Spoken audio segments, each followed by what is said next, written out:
10:10 Bible Study. Jump into the Word with us.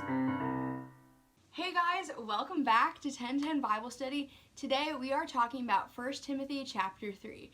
And so when I first read through this, I was so confused. I was like, why are there so many characteristics listed? What is a deacon? I was like, what the heck is going on here? But as I read through it, I was able to kind of figure it out.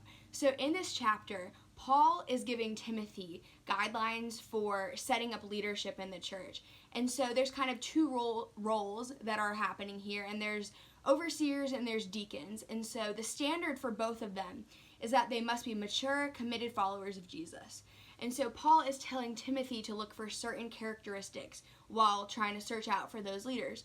And so we're going to read verses 2 through 11 to kind of just go through what those characteristics actually were. So starting at verse 2, it says, "An overseer, therefore, must be above reproach, the husband of one wife, self-controlled, sensible, respectable, hospitable, able to teach, not an excessive drinker, not a bully but gentle, not quarrelsome, not greedy. He must manage his own household competently and have his children under control with all dignity. If anyone does not know how to manage his own household, how will he take care of God's church? He must not be a new convert, or he might become conceited and incur the same condemnation as the devil. Furthermore, he must have a good reputation among outsiders, so that he does not fall into disgrace and the devil's trap. Deacons, likewise, should be worthy of respect, not hypocritical, not drinking a lot of wine, not greedy for money, holding the mystery of faith with a clear conscience. They must also be tested first. If they prove blameless, then they can serve as deacons.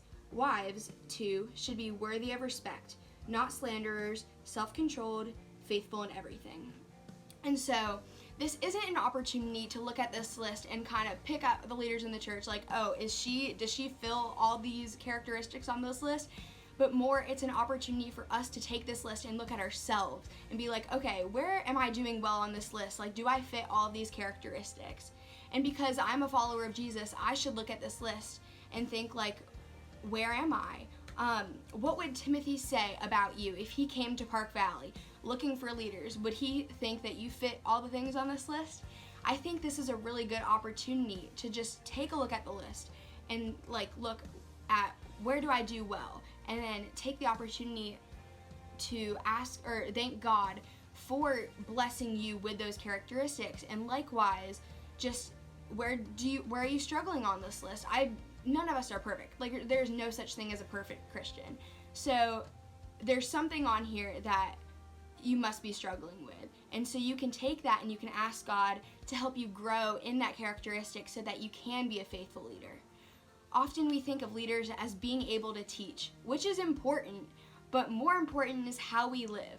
How do we model the humility and leadership of Jesus? So that's all for this chapter of 1 Timothy. Come back tomorrow for chapter 4. 10:10 Bible Study. Jump into the Word with us.